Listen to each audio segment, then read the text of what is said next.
Meet Falco, who in his past was one of the NFL star players. But that was a long time ago. Now he makes a living cleaning barnacles from fishing boats in the city. O'Neill, the owner of the local team, the Sentinels, is struggling. His players perform poorly and only care about cashing their checks. Above all, the current quarterback, a man named Eddie Martell, who is only motivated by greed. He lost the last game on purpose because they denied his raise request. That night, the team went on strike. They want more money. They won't play again. O'Neill is struggling, but that's why he called Jimmy. O'Neill is dying. His health has been poor for a long time. His only motivation is football. He wants to see his team win before meeting St. Peter. With that in mind, he asks Jimmy to be the new coach. 4 games remain, and they can qualify. But Jimmy wants nothing to do with Mal. Jimmy proposes to replace the entire team. He doesn't want those spoiled millionaires. He wants substitutes who are eager for glory and to have their place on the team.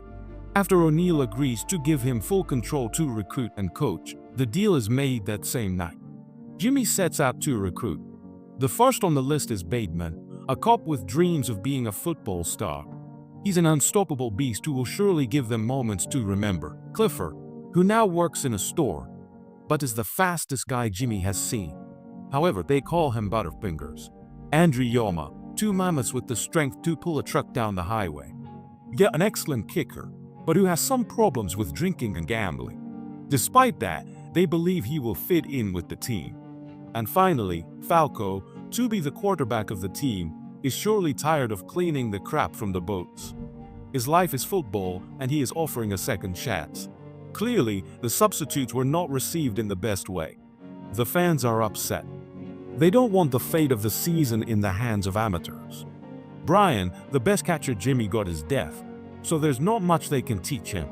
They'll just let him flow. When they see Nigel, they don't know who weighs more, the uniform or him. That scrawny guy is supposed to kick the ball at least 40 yards. The team's latest acquisition is Wilkin. As you can see, he's a convict, which will add excitement to things. Oh, and let's not forget Fumiko, who's in charge of protecting Falco. It's clear he won't be easy to take down. Falco arrived late to practice and encountered Model and the rest, who gave him a taste of what they think about the joke they're pulling off.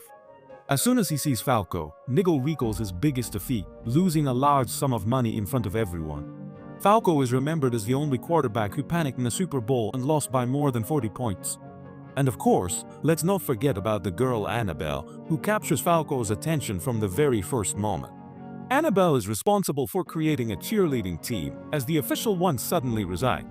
The candidates are pathetic, look at that. And the first day is not very productive. She ends up almost empty-handed.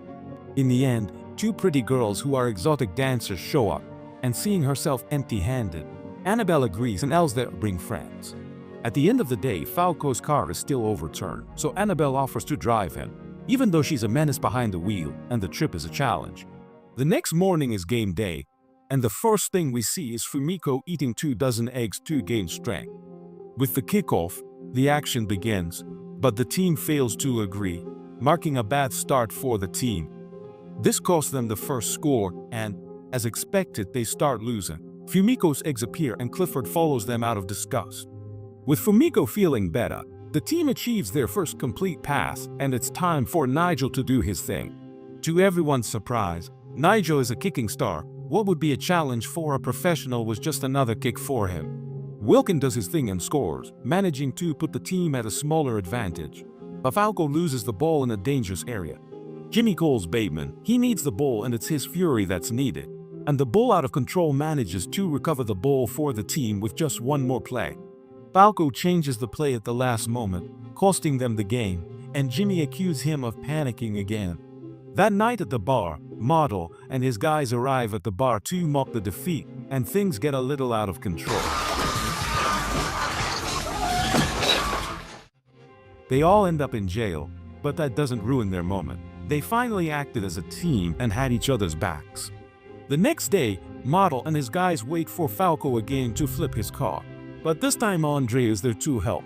In the next game, the team shows a new confidence and the scores start to come in.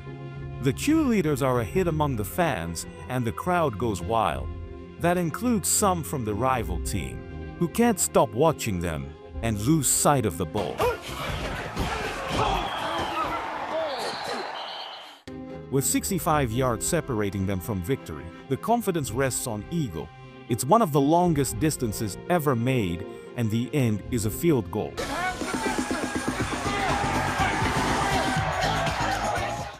The team wins their first game, 2 more to go, but that night they deserve to celebrate. Although in Falco's mind he's only thinking about spending some time with Annabelle, and there he also manages to notice during the next game. It's the moment where Clifford must shine for his speed and for his butterfingers. Jimmy has the solution, covering his hands with glue, that will surely create the necessary adhesion for them to score. And with their second victory, the team is starting to catch the media's attention. With one more victory, the team will go to the playoffs. But here's where things get complicated. O'Neal doesn't trust Falco and wants Model to be the quarterback in the next game.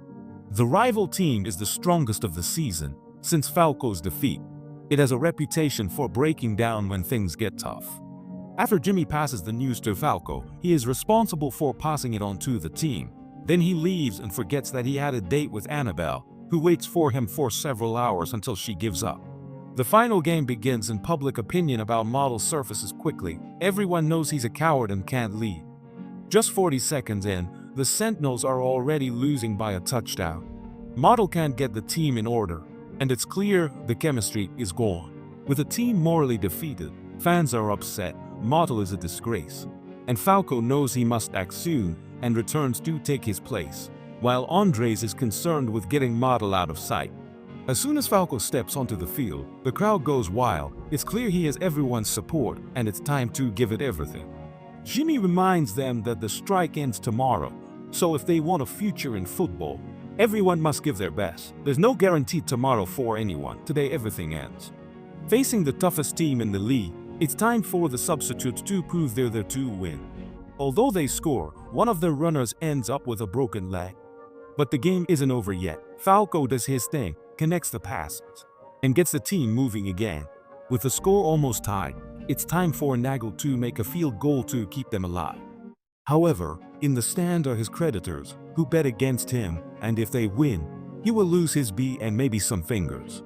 Once before kicking the ball, Nigel tells Falco they'll kill him if he scores, so he must miss on purpose.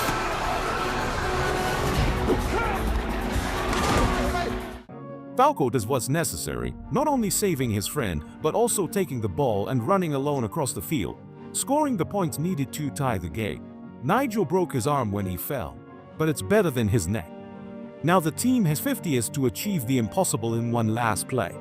The team is exhausted, but Brian is sure they can win and Falco is ready to give him the ball. Brian prepares and runs at full speed. The play begins and Falco throws the longest pass of his career, and in front of tens of thousands of spectators. The deaf-mute boy from whom no one expected anything catches the ball sensationally, giving the Sentinels victory and securing their entry into the playoffs. The movie ends with the team celebrating their victory on the way to the playoffs, after defeating Dallas, the strongest team in the league. And that's how this great movie ends.